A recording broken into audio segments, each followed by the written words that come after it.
Last week, Jeb Hensterling, who's our vice-ranking member of the Budget Committee, and I introduced the Spending Deficit Debt Control Act. The whole idea here is to get a grip on spending and to get a grip on our spending process. I think it goes without saying that the system in Congress right now that governs how Washington budgets, how Washington spends, is completely out of control. The great thing about this country is we have been in these situations before, never as big as this is from a statistical, numerical, fiscal standpoint, but we have won these fights. We have turned these things around. I feel like we are the beginning of a new dominant political cycle. We've had lots of political cycles in America. The New Deal, the Great Society, the Reagan Revolution. The political cycle of the Reagan Revolution ended in 2008. We are starting a new political cycle. The question is, what kind of cycle will it be? Will it be dominated by Obamanomics? Will it be dominated by this collectivist notion to turn us into a social welfare state? Nothing that is being proposed right now, including health care, is a new idea. These are old, tired ideas. They all go back about 100 years ago. The first time national federal health care was proposed was in 1904. It was in the 1912 Progressive Platform. These are ideas that have a pedigree in this country. We're seeing this now in a fourth wave. Progressive movement, the New Deal, the Great Society, and now the fourth wave of liberalism, of progressivism in President Obama. It's a more radicalized version. It's a more principled version in its own argument. I think it's deeply misguided. Nancy Pelosi's reaction when asked about whether health care was constitutional, "Are you serious?" is perfect. A perfect representation of the progressive mind. They do not believe that those concerns are of any concern to them. The Constitution is merely a remnant. It's an old document in a glass case that is meant to be used as they so choose. During your presentation, you talked about a new conservative movement, but also how the principles of this movement are not new. Could you elaborate a little bit more on this?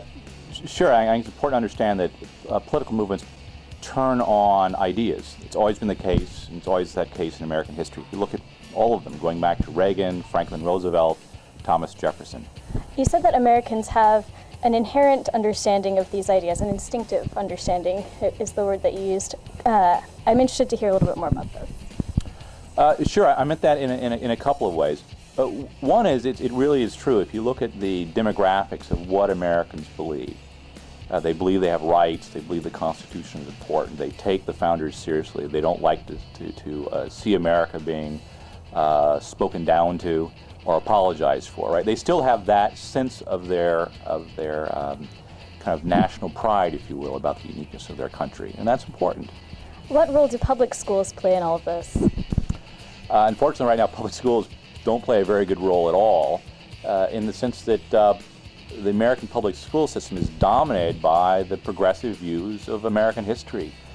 Going back to John Dewey and the progressives themselves, right, they wanted to shape how Americans were taught about their own history.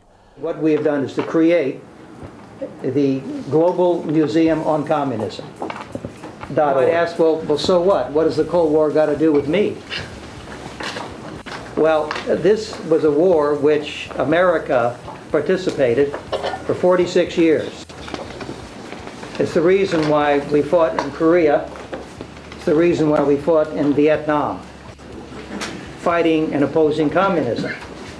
So we need to know not only the communism of the past, why we fought the Cold War, celebrate the 20th anniversary of the Berlin Wall next Monday, but also realize that communism is still with us. High schools and colleges tend not to educate students about the issues of communism. What kinds of reforms do you think we would need to make communism something that we study in school again? Well, one of the things that we're doing with the Global Museum on Communism is creating a study plan and a teacher's guide so that we can be a supplementary resource for teachers to talk about communism. It's a sad fact, but true, that this is skipped over, the fact that there have been somewhere between 85 and 100 million victims of communism in the last century. The fact that we were fighting in Korea and Vietnam because of communism.